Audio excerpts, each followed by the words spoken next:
Hello ভিডিওটা বন্ধুরা, একদম আমি প্রথম থেকে সোনাই শেষ আবারও অবধি চলে দেখো, আসলাম কেউ তোমাদের স্কিপ করো সামনে না, ঠিক আছে? একটা ছোট্ট ব্লগ নিয়ে। তো আজকে কী রান্না হচ্ছে তো সেটা তোমাদের সামনে দেখাচ্ছি। দেখো, মাছ নিয়ে এসে ভোলা মাছ কেটে কুটে একদম নুন হলুদ মাখিয়ে নিচ্ছি।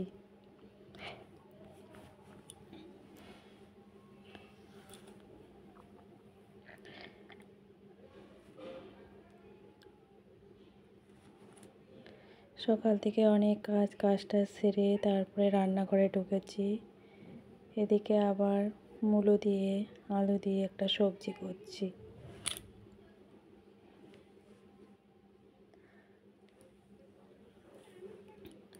সকাল সকাল রান্না বান্না করে নিতে হয়, কেননা ছেলে মেয়ে স্কুলে যায়, ওদেরকে খাবার দিতে হয়। খাওয়া দাওয়া করিয়ে ওদেরকে টিফিন করে দিয়ে ওদেরকে রেডি করে ওদেরকে স্কুলে পাঠাতে হয়। তাই সকাল সকাল কাজটা সেরে রান্নাঘরে ঢুকে পড়েছি রান্না করতে। তো মূলো আলু সবজি করছি, আর এদিকে মাছটাকে নুন হলুদ মাখিয়ে রেখে দিয়েছি। এই তরকারিটা নামিয়ে তারপরে মাছটা ভাজবো। এমনিতে তো এখন শীতের দিনের বেলা, সকাল হতে হতে 10টা বেজে যায়। জানো তো, সবারই তো একই বিয়ে। তরকারি ঝটপট নেমে গেছে, মূলো আলু সবজিটা। এবার মাছ ভাজা করব। মাছের তেল চাপিয়ে দিয়েছি, তেলটাও গরম হয়ে গেছে।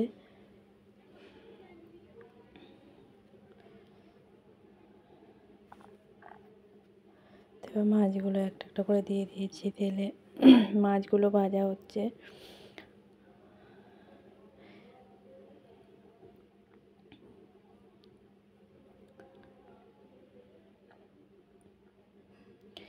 খুব হালকা মশলা দিয়ে রান্না হবে, বেশি তেল মশলা দিই না, বুঝতে পেরেছো?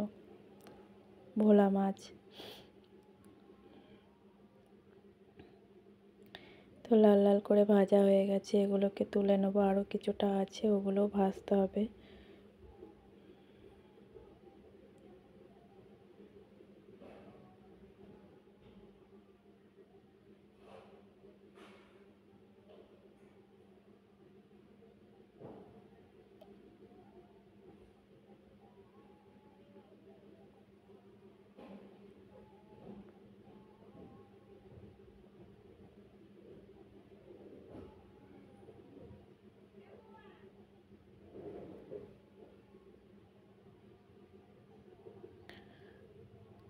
আর এদিকে মিক্সিতে মশলা করে নিয়েছি, সর্ষে দিয়ে ভোলা মাছ করব। আদা রসুন দিনে আদা জিরা কাঁচা লঙ্কা সর্ষে দিয়েছি, দিয়ে মিক্সড করেছি। এদিকে পেঁয়াজ কুচি করে রেখেছিলাম, পেঁয়াজটা তেলে লাল লাল করে ভেজে নেব। ভেজে নেওয়ার পরে মশলাটা দেবো। মশলাটা দিয়েছি, এবার ভালো করে কষিয়ে নেব মশলাটা। নুন হলুদ সব কিছু দিয়ে দিয়েছি পরিমাণ মতো।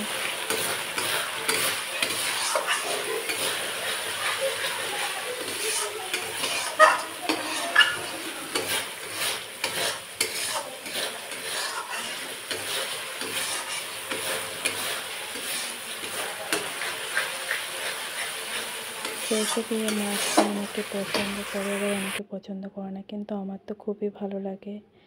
কষিয়ে জল দিয়ে দিয়েছি, বেশি জল দিইনি, হালকা মতন জল দিয়েছি, কেননা সর্ষে মাছটা একটু মাখা মাখা হবে। বা ভেজে রাখা মাছগুলো দিয়ে দিয়েছি, কেননা ঝোলটা টপ টপ করে ফুটছে। দেখো, হয়ে গেছে আমার সর্ষে দিয়ে ভোলা মাছ।